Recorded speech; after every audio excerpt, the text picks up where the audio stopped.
Fl-aħħar ġimgħat qabel ma kien hemm id-diskussjoni fuq il-mozzjoni ta' sfiduċja f'Richard Kakija Caruana, il-Prim Ministru Lorenz Gondi kien ikkritika din il-mozzjoni għaliex kien qal li Kakija Caruana kien uffiċjal taċ-ċivil eżemplari u l-mozzjoni tal-Oppożizzjoni kienet qed tibgħat messaġġ ikraħ lill-uffiċjali kollha taċ-ċivil. Madankollu artiklu f'The Times, id-dekan tal-Fakultà tal-Liġi fl-Università ta' Malta, il-Professur Kevin Aquilina, jikkwota l-Kostituzzjoni ta' Malta u jikkonkludi li Kakija Caruana mhux vera kien uffiċjal taċ-ċivil.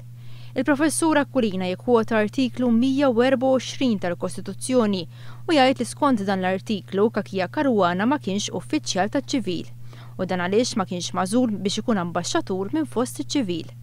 Il-ħatra tiegħu ikompli d-dekan tal-Fakultà tal-Liġi ma saritx minn fost l-istaff diplomatiku fil-Ministeru tal-Affarijiet Barranin jew minn xi dipartiment u aġenzija fis-servizz pubbliku.